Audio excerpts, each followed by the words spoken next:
A letter that changed everything Jasmine read sat in the cramped waiting room of Bridges and Associates legal firm, nervously picking at a loose thread on her vintage denim jacket.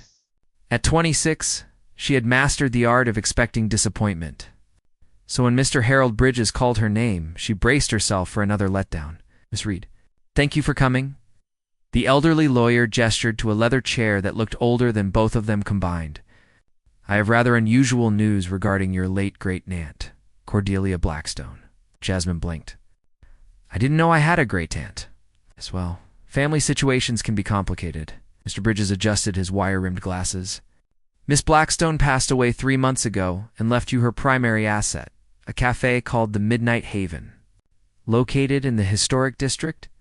The folder slipped from Jasmine's hands, papers scattering across the Persian rug like autumn leaves. As she scrambled to collect them, her elbow knocked over the lawyer's coffee mug, sending lukewarm liquid cascading toward his pristine desk. Mr. Bridges leaped up with surprising agility for a man his age. God, I'm so sorry. Jasmine grabbed tissues from the box, accidentally pulling out the entire contents. This is exactly why I'm not allowed near important things. The calf of mysteries 20 minutes and one thorough desk cleaning later. Jasmine stood outside 47 Maple Street, staring at a building that looked like it had stepped out of a fairy tale. The brick exterior was painted deep burgundy, with forest green trim around windows that glowed with warm amber light. A hand-painted sign swayed gently. The Midnight Haven, where night owls find their nest. The key Mr. Bridges gave her turned smoothly in the antique lock. Jasmine pushed open the door and immediately walked straight into a hanging fern, getting a face full of leaves. Perfect, she muttered, spitting out greenery. Day 1 of business ownership, and I'm already being attacked by plants. Once she'd fought her way past the botanical ambush, Jasmine found herself in the most enchanting space she'd ever seen. Mismatched armchairs and jewel tones clustered around coffee tables made from old steamer trunks. Bookshelves lined every wall, crammed with worn paperbacks and leather-bound classics. String lights created constellations across the ceiling. And the air smelled like fresh coffee, cardamom, and old paper. On the main counter sat an envelope with her name written in flowing script. Inside, she found a letter. My dearest Jasmine, by now you've discovered my little sanctuary. This cafe belongs to the misfits, the dreamers, the souls who come alive when the sun goes down. Your foster mother, Beatrice, never understood magic. She traded wonder for control long ago. But you, my dear, you still have stardust in your eyes. One condition. Keep the cafe running for 1 year. The night crowd needs this place. And don't worry about Owen. He's been waiting for someone like you his whole life. With love across the years, Aunt Cordelia. The baker in the shadows, a crash from the kitchen made Jasmine jump. She grabbed her phone like a weapon and crept toward the swinging door. Hello? This is private property. I know self-defense. She didn't, but the intruder didn't need to know that. Another crash, followed by creative cursing that would make a sailor blush. Jasmine pushed through the door and froze. A man stood by the industrial oven, holding a tray of the most perfect croissants she'd ever seen. He had warm brown eyes, dark hair that curled at his collar, and flour dusted across his navy shirt. When he saw her, those eyes went wide with panic. You're early, he said, his voice rough like he didn't use it often. The cafe doesn't open until 9 p.m. Jasmine's brain short-circuited. Croissants, she said intelligently. Those are really beautiful croissants. He looked down at the tray, then back at her, confused. Thank you. I'm Jasmine. The new owner, apparently. She gestured vaguely at everything. Are you Owen? The letter mentioned an Owen. His face went through several emotions before settling on resignation. Owen Fletcher. I've been living in the apartment upstairs for 4 years. Cordelia let me stay in exchange for baking and helping run the place. Living here? Jasmine's voice squeaked. So you're like my tenant. I can leave if you want. Owen set down the croissants carefully, as if preparing to abandon them. I understand, if you want to make changes. No. The word burst out louder than intended. I mean, these croissants are incredible. And I don't know anything about running a cafe. Actually, I don't know anything about running anything. Last week I killed a succulent, and those are supposed to be unkillable. The tiniest smile tugged at Owen's lips. That does take talent. When worlds collide, they stared at each other across the kitchen, an odd tension building. Jasmine noticed Owen had beautiful hands, long-fingered and graceful. Owen noticed Jasmine had paint stains on her jeans and the most expressive eyes he'd ever seen. So, Jasmine said, breaking the silence. Want to teach me how not to destroy this place? Before Owen could answer, the back door burst open. A woman in her 50s, wearing a perfectly pressed suit and an expression of pure disapproval, swept in like an ice storm. Beatrice Carmichael's voice could freeze lava. What is the meaning of this nonsense? Jasmine's stomach dropped. Beatrice, how did you find me? That ridiculous lawyer called the house. An inheritance? Beatrice's laugh was sharp enough to cut glass. From Cordelia Blackstone? The woman who destroyed our family? Your family, Jasmine corrected quietly. You fostered me, remember? This has nothing to do with you. Beatrice's eyes swept over the cafe with obvious disdain, landing on Owen with particular scorn. And who is this? Some vagrant she took pity on. Owen's jaw tightened, but he said nothing. He's the head baker, Jasmine said, surprising herself with the fierce protectiveness in her voice. And this is my cafe. Mine. Your cafe. Beatrice's smile was poisonous. Dear child, you can barely manage your own life. You think you can run a business? This fantasy will crumble within a month, and then you'll come crawling back, just like you always do. The words hit like physical blows. Jasmine felt herself shrinking, becoming that uncertain girl who had lived in Beatrice's guest room for 12 years. Always too loud, too clumsy, too much. Then Owen stepped forward. Placing himself slightly between Jasmine and Beatrice. The cafe opens at 9, he said quietly, but with unmistakable steel in his voice. We need to prepare. Beatrice's eyebrows rose. Excuse me? You heard him. Jasmine found her voice, drawing strength from Owen's steady presence. We're busy. You can leave now. For a moment, Beatrice looked genuinely shocked. Then her expression hardened. Fine. Run your little game, Jasmine. But when this falls apart, and it will, don't expect me to clean up your mess. Some people are born to lead. Others are born to follow. You've always known which one you are. The door slammed behind her, leaving silence in her wake. Jasmine realized she was shaking. She's right, isn't she? I'm going to fail. I always fail. Hey. Owen's voice was gentle. He didn't touch her, but he moved closer. You want to know what I see? She shook her head, not trusting her voice. Yes. See someone who just stood up to a bully. Someone who inherited a magical place and decided to stay instead of run. Someone who makes bad coffee but has the courage to try. He smiled, and it transformed his whole face. That's not failure. That's bravery. Jasmine looked up at him, at this stranger who somehow saw her more clearly than people who'd known her for years. Owen Fletcher, are you always this nice? Only to people who appreciate my croissants, she laughed. Watery, but genuine. Well, they're really exceptional croissants. High praise. His eyes were warm, understanding. Want to learn how to make them? At 8:30 at night. Best time for baking. No witnesses to disasters. As they moved together toward the kitchen, Jasmine felt something shift inside her. Maybe Beatrice was wrong. Maybe this wasn't a fantasy destined to crumble. Maybe, just maybe. She'd finally found the place where she belonged, and maybe the shy baker with flour in his hair and kindness in his eyes was exactly who she'd been waiting to find. The midnight crowd arrives. The first customer arrived at exactly 9 p.m. Jasmine looked up from the p.m. espresso machine she'd been studying like it was, written in ancient hieroglyphics, and saw a woman glide through the door wearing layers of purple. Velvet and enough crystal jewelry to start a small mine. Good evening. Dear ones, the woman announced, her voice melodic and warm. I am Doris Vale, reader of cards and keeper of cosmic secrets, and you must be Cordelia's niece. Jasmine wiped her sweaty palms on her jeans. That's me, Jasmine. Fair warning, I have no idea what I'm doing. Doris laughed, a sound like wind chimes.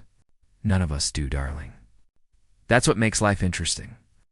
She settled into her usual corner booth, spreading tarot cards across the table with practiced ease. Owen emerged from the kitchen, carrying a tray of pastries that looked like they belonged in a French patisserie window. Doris likes the lavender tea with honey, he told Jasmine quietly, and she always reads for the other customers for free. Cordelia loved that about her. Free tarot readings at a coffee shop, Jasmine mused. This place just gets better. The door chimed again. A woman in grease-stained coveralls stomped in, her short gray hair sticking up in wild tufts. She had the build of someone who wrestled engines for a living, and the smile of someone who enjoyed it. New blood, the woman called out. Ruby Garcia, mechanic extraordinaire, and professional pain in the neck. You're the kid who inherited this joint? Jasmine. Shh. She offered her hand, which Ruby shook with enough force to rattle bones. And yes, I'm the terrified new owner. Good fear keeps you honest. Ruby dropped into a chair, boots thudding on the floor. Owen, sweetheart, bring me the usual, and make it strong enough to strip paint. Owen nodded, already moving to the coffee station. Jasmine watched him work with quiet efficiency, his movements fluid and sure. When he caught her staring, his ears turned pink. Stop ogling the baker and get over here, Ruby commanded. We need to talk business. Lessons in belonging over the next 2 hours, the Midnight Haven filled with its peculiar regulars. Percy Whitmore arrived, with his leather satchel, full of student essays, his silver beard neatly trimmed, and his bow tie slightly crooked.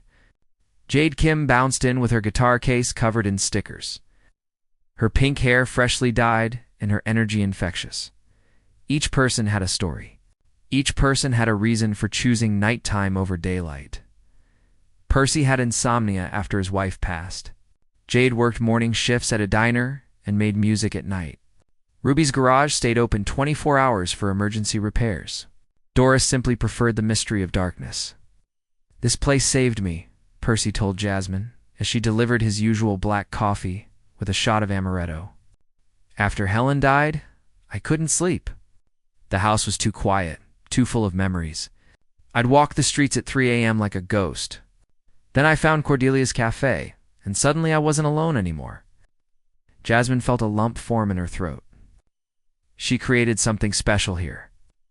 She created family, Percy corrected gently. And now, you're part of it. Behind the counter, Jasmine tried to master the art of milk steaming. The result was somewhere between foam and soup, definitely not the delicate microfoam Owen achieved effortlessly. Why is it angry at me? She asked as the steam wand hissed like a furious snake. Owen appeared at her elbow, close enough that she could smell coffee and vanilla on him. May I? He reached around her to adjust the angle, his hand covering hers on the pitcher. Jasmine's brain stopped processing anything except the warmth of him behind her, the gentle pressure of his fingers guiding hers. You have to listen to it, Owen said softly, his breath warm against her ear. Feel when the temperature's right. It's not about force. It's about patience. Patience isn't really my strong suit, Jasmine managed, her voice embarrassingly breathy. I've noticed. She could hear the smile in his voice. But you're learning. Smooth moves, Fletcher. Ruby called from across the cafe. Very educational. Owen jumped back like he'd been electrocuted, face flaming. Jasmine turned to glare at Ruby, who just grinned unrepentantly. Ignore her, Doris said serenely. Ruby has the subtlety of a freight train. I'm proud of it, Ruby shot back. The Art of Disaster at 11 p.m., Jade asked if she could play some songs. Jasmine agreed enthusiastically, having no idea that this decision would lead to her most spectacular disaster yet. Jade's music was hauntingly beautiful, filling the cafe with melodies that felt like moonlight turned to sound. Jasmine, caught up in the magic of the moment, decided to attempt making Owen's signature midnight mochas for everyone. The recipe seemed simple enough.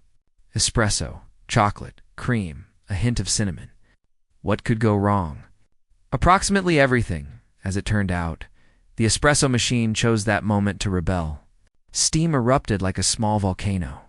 Jasmine yelped and jumped backward, knocking into the shelf where Owen kept his decorative chocolate shavings. The jar teetered, fell, and exploded across the floor in a cocoa avalanche, trying to catch the jar. Jasmine spun, and her elbow connected with the cream pitcher. It launched through the air in slow motion, spinning gracefully before dumping its entire contents down the front of her shirt. Oh, no, no, no. She lunged for the paper towels, slipped on chocolate shavings, and went down hard on her backside. The cafe erupted in laughter. Not cruel laughter, but the warm kind that comes from watching someone you care about do something ridiculous. Owen was there instantly, helping her up with gentle hands. "Are you hurt?" "Only my dignity," Jasmine groaned. She was covered in cream, sitting in chocolate, and the espresso machine was still hissing ominously. "I'm a disaster. Beatrice was right. I can't do this." "Hey." Owen's voice was firm. "Look around." Jasmine raised her eyes. Percy was chuckling kindly. Ruby was howling with laughter, but already grabbing cleaning supplies. Doris was smiling like she'd predicted this exact moment in her cards. Jade had incorporated the chaos into her song, making it part of the melody. "They're laughing with you, not at you," Owen said. "There's a difference." "I'm not laughing. I'm mortified." "Then let me help you learn to laugh." He held out his hand. "Come on. Let's clean up this disaster and try again. Together." Jasmine took his hand, letting him pull her up. As they stood there, her covered in dairy products, and him in flour as usual, something passed between them. Understanding, acceptance, something more. "You two are adorable," Doris called out. "The cards told me there would be a connection. They didn't mention the chocolate would be involved." Midnight confessions. At 1 a.m., the cafe finally quieted. The regulars had filtered out one by one, each offering Jasmine encouragement and promises to return.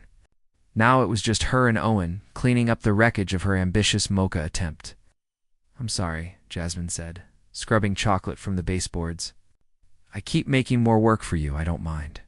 Owen was wiping down the espresso machine with careful attention.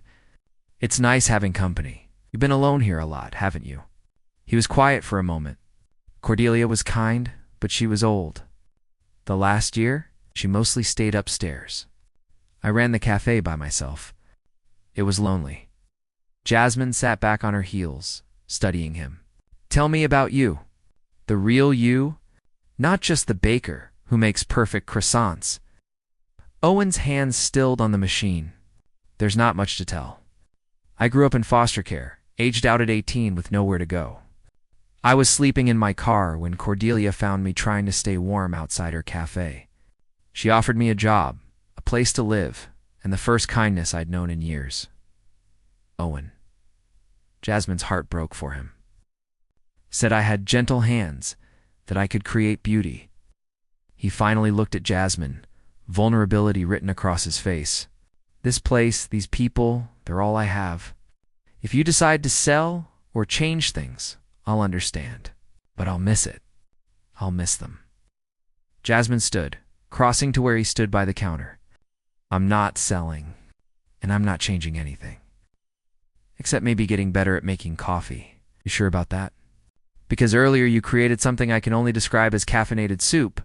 "Ah," she laughed, surprising herself. "Okay, so I have a lot to learn. Good thing you have a patient teacher."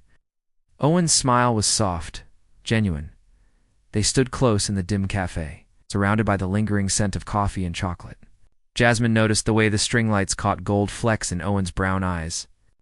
Owen noticed how Jasmine's smile lit up her whole face. "Can I ask you something?" Jasmine said quietly. "Anything. Why do you hide? I've watched you tonight. You're amazing with the customers, but you stay in the kitchen mostly. Like you're afraid to be seen." Owen looked away. "Because people leave. They always leave. It's easier to not get attached." "What if someone wanted to stay?" The question hung between them. "I wouldn't know what to do with that." His voice was barely a whisper. Jasmine reached out, taking his hand. "Me neither. I've never had a place where I belonged. Never had people who wanted me around for who I am, disasters and all. Then maybe we figure it out together." Their eyes met, held. The moment stretched, fragile and precious. The front door burst open, shattering the intimacy. A man in an expensive suit strode in, his expression cold and calculating. "The Midnight Haven," he announced. "I'm looking for Jasmine Reed." Jasmine's hand tightened on Owen's. "That's me." The man pulled out official-looking documents. "I'm here on behalf of the Carmichael Trust. There's been a legal challenge to your inheritance. Mrs. Beatrice Carmichael contests the validity of Cordelia Blackstone's will." The words hit like ice water. "What?" "You have 30 days to prove your claim to this property, or it reverts to the original deed holder." He placed the papers on the nearest table. "Good luck, Miss Reed. You're going to need it." He left as quickly as he'd arrived, leaving Jasmine staring at documents that threatened to destroy everything she'd just found. "Jasmine." Owen's voice was worried. She picked up the papers with shaking hands, scanning the legal jargon. One phrase jumped out. "Original deed holder, the Carmichael Family Trust, established 1975. "I don't understand," she whispered. "How does Beatrice have a claim to this building?" Owen had gone pale, staring at the documents like they were a death sentence. "There's something I need to show you." Something Cordelia left in the apartment. I think she knew this was coming. Secrets in the attic, the apartment above the cafe, was exactly what Jasmine expected from Cordelia. Cozy chaos filled with books, plants, and memories. Owen led her through the living room to a small study where a desk sat covered in neat stacks of papers. "Cordelia asked me to give you this if anyone ever challenged the inheritance," Owen said, pulling out a locked box from the desk drawer. "She said you'd know what to do with it." Inside the box was a thick folder and an old photograph. Jasmine lifted the picture with trembling hands. It showed a young couple standing in front of the Midnight Haven. But the sign read something different. "Fletcher's Coffee House EST, 1965. Fletcher." Jasmine breathed, looking at Owen. "Like your last name?" "My grandfather, Theodore Fletcher." Owen's voice was tight with emotion. "He owned this building. The whole block, actually. It was his dream." Jasmine opened the folder, finding deed records, bank statements, and a letter that made her blood run cold. It was from Harrison Carmichael, Beatrice's father, to his lawyer, dated 1975. "The Fletcher property acquisition proceeds as planned. The recession has left Theodore Fletcher desperate enough to accept our offer. Ensure the sale price remains well below market value. Once we control the block, we can develop it properly. These small business sentimentalists have no place in modern commerce." "They forced your grandfather to sell," Jasmine whispered. "During the recession, when he was vulnerable, they basically stole it." Owen sank into a chair. "My father never talked about it. Just said Grandpa Theodore lost everything, that he was weak. I didn't know it was stolen." Jasmine kept reading. More documents showed how Cordelia had discovered the truth years later. How she'd confronted Harrison Carmichael. How she'd made a deal. "She bought it back," Jasmine said, amazement in her voice. "In 1998, Cordelia bought this building from the Carmichael Trust, but there was a clause. If she died without direct heirs, the property would revert to the original deed holder, which they claimed was the Carmichael Trust." "But that's fraud," Owen said. "The original deed holder was my grandfather." At the bottom of the folder was a letter in Cordelia's handwriting, addressed to both of them, "My dear Jasmine and Owen. If you're reading this, Beatrice has shown her true colors. The Carmichaels have been waiting decades for revenge. Harrison never forgave me for discovering his scheme or for succeeding where he wanted me to fail. His daughter inherited his bitterness along with his trust fund. The truth is simple. This building belongs to the Fletcher family. It always has. Theodore's original deed is in the safety deposit box at First National Bank, box 237. The key is taped behind the loose board in the kitchen, third cabinet from the stove. Owen, your grandfather never failed. He was cheated. This is your legacy, your birthright. Jasmine, you're my heir, not because of blood, but because you have the heart this place needs. Together, you two can expose the truth and reclaim what was stolen. But more importantly, I hope you'll find what I found here. A home, a purpose, and if you're very lucky, love. The Midnight Haven belongs to those who understand its magic. Don't let anyone extinguish your light. With all my love, Cordelia. Racing against time, they found the key exactly where Cordelia said it would be.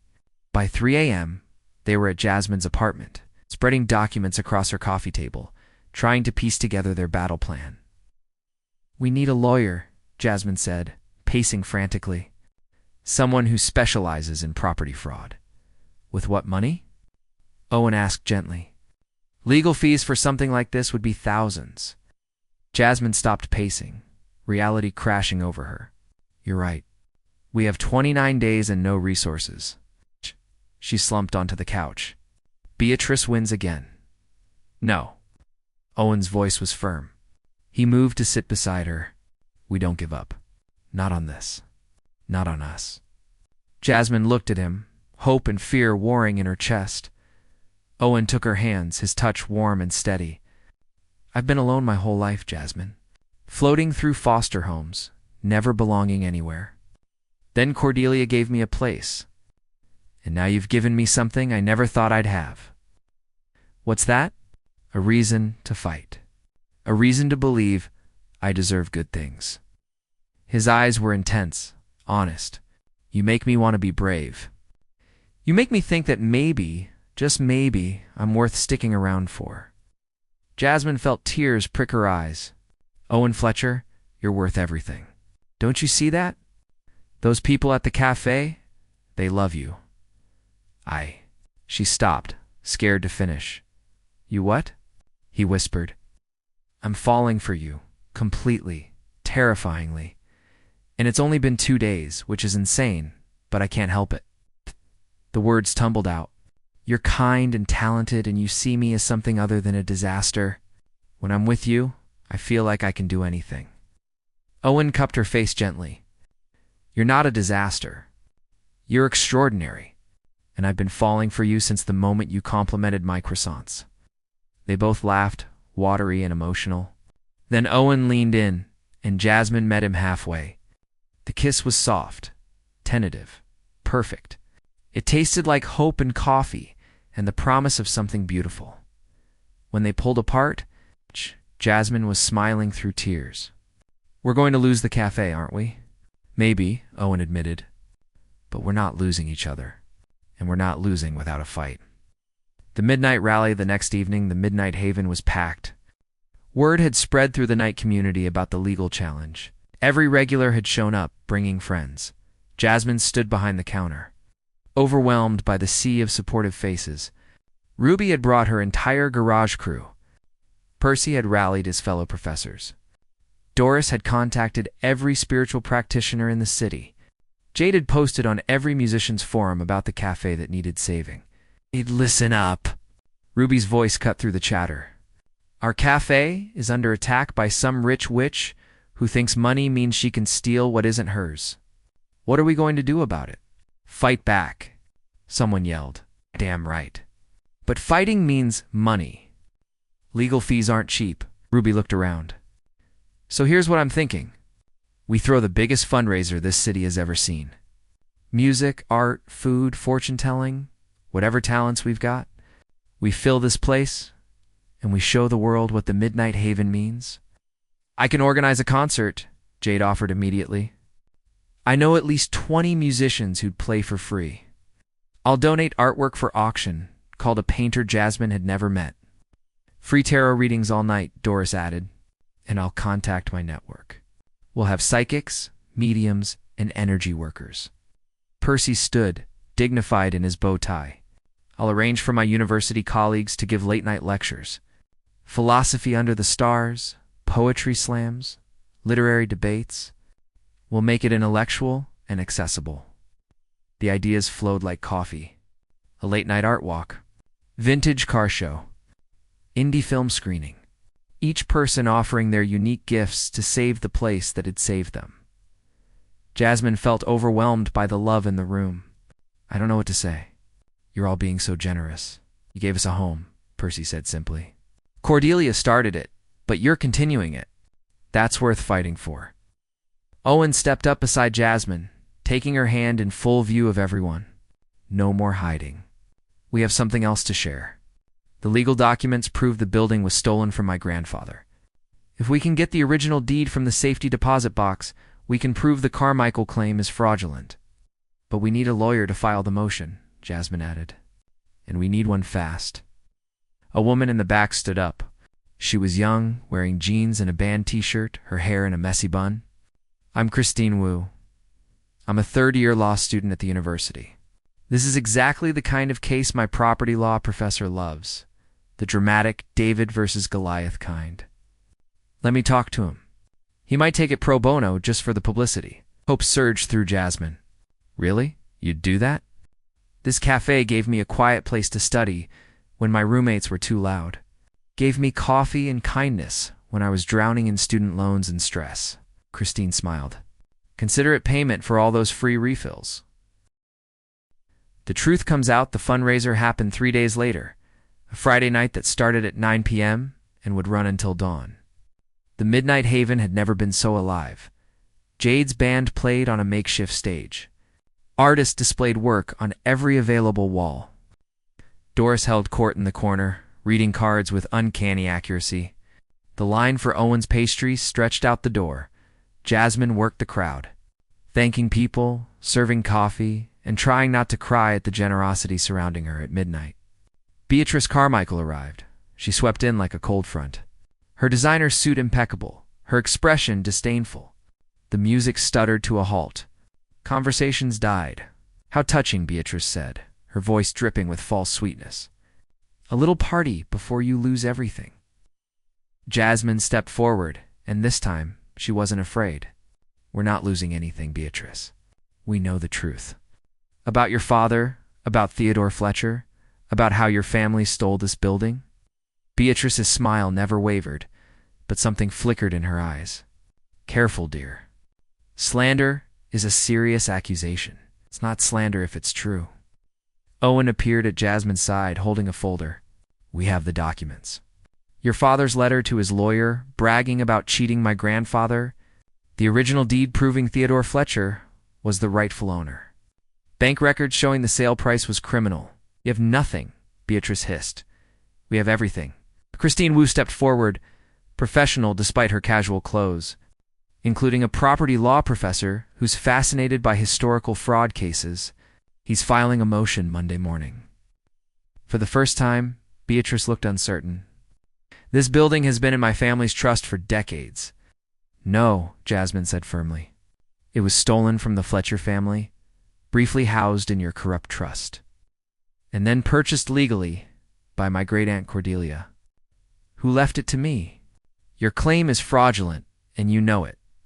Why? Owen asked, and there was pain in his voice. Why hold on to something obtained through cruelty? Why try to take it from people who actually care about it? Beatrice's mask cracked. For just a moment, Jasmine saw the woman beneath, bitter, lonely, clinging to victories from decades past. Because Cordelia took everything from me, Beatrice whispered. My fiancé, my future, my dignity. Charles fell in love with her spirit, her joy, her magic. Things I could never be. When he came back to me, it was out of duty, not love. I've lived with that knowledge for 30 years. The cafe was silent. Even in her anger and pain, Beatrice was pitiable. That wasn't Cordelia's fault, Jasmine said gently. Love isn't something you can force or control. She didn't steal Charles. He made a choice, and then he made another choice to return to you. Those were his decisions. And punishing innocent people won't change the past, Owen added. Beatrice stood there, surrounded by the midnight crowd, by the warmth and community she'd never understood. For a long moment, no one moved. Then she turned and walked out, her shoulders just a little less rigid than when she'd entered. New beginnings, 2 weeks later. The legal papers were filed. The original Fletcher deed was authenticated. The Carmichael claim was withdrawn, Beatrice choosing to drop the case rather than face public exposure of her father's fraud. The Midnight Haven was safe. More than that, it was thriving. The fundraiser had brought new customers, new energy. Jasmine had found her rhythm, learning to make decent coffee and excellent conversation. Owen had started teaching baking classes twice a week, sharing his gift with others, and they had found each other. So Jasmine said one quiet Tuesday night, sitting on the counter while Owen cleaned up, "This building legally belongs to you. Your grandfather's deed, your family's legacy. What are you going to do with it?" Owen looked at her, his expression soft. "I'm going to share it. With you. 50-50 partnership. Your name and mine on the deed together." "Owen, you don't have to do that. I want to." He moved closer, standing between her knees. Cordelia was right. This place belongs to people who understand its magic. That's both of us. Besides, I can't imagine doing any of this without you. Jasmine wrapped her arms around his neck. "I love you, Owen Fletcher. I know it's fast and probably crazy, but I do." "I love you too, Jasmine Reed, disasters and all." He kissed her soft and sweet. "Want to know a secret?" "Always. I think Cordelia planned this. The inheritance, the timing, bringing us together. I think she knew exactly what she was doing." Jasmine laughed, looking around the cafe filled with books and fairy lights and memories. She was a romantic. She was a genius. Outside, the city hummed with late-night energy. Inside the Midnight Haven, two people who'd been lost had found a home. And in finding it, they'd found each other. Years later, when they told their story at the cafe's anniversary celebrations, Jasmine would always add one detail, that Cordelia's ashes were scattered in the garden behind the building, where night-blooming jasmine grew year-round, and sometimes, on quiet evenings when the cafe was full of laughter and love, they swore they could smell her perfume, feel her approval, know that her greatest creation wasn't the cafe itself, it was the family she'd built within its walls.